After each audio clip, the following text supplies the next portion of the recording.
نحمده ونصلي على رسوله الكريم اما بعد فاعوذ باللہ من الشیطان الرجیم بسم اللہ الرحمن الرحیم رب اشرح لی صدری ویسر لی امری واحلل عقدۃ من لسانی یفقہوا قولی۔ السلام علیکم ورحمۃ اللہ وبرکاتہ۔ تمام تعریفیں اس اللہ کے لیے ہیں جس نے ہمیں دین اسلام کی ہدایت عطا فرمائی اور اس دین کے ذریعے ہم پر احسان فرمایا اور ہمیں خیر امت میں پیدا فرمایا۔ آج کے سبق میں جو دعا ہم یاد کر رہے ہیں انشاءاللہ تعالی وہ ہے لباس یعنی کپڑے پہننے کی دعا۔ لباس پہننے کی جو دعائیں احادیث میں آئی ہیں وہ دو طرح کی ہیں۔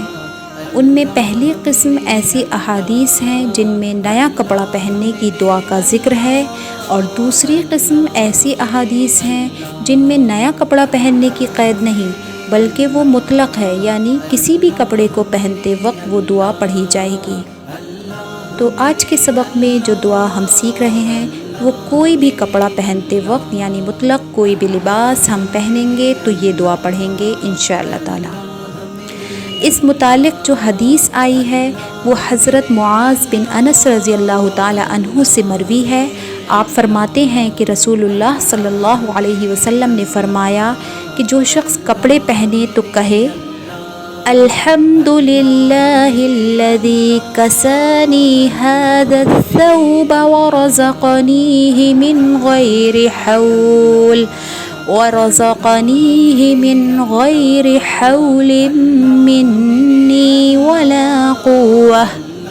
ترجمہ: تمام تعریفیں اللہ کے لیے ہیں جس نے مجھے یہ کپڑا پہنایا اور اس نے مجھے یہ کپڑا میری کسی طاقت اور قوت کے بغیر عطا فرمایا۔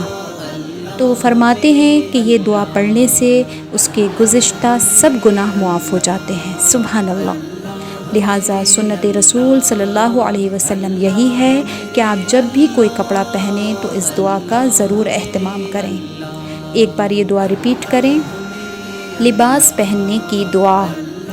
الحمد للہ الذی کسانی ھذا الثوب ورزقنیہ من غیر حول منی ولا قوة۔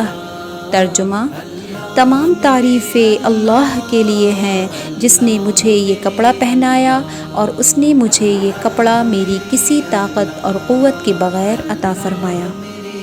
جزاکم اللہ خیرا کثیرا، والسلام علیکم ورحمۃ اللہ وبرکاتہ۔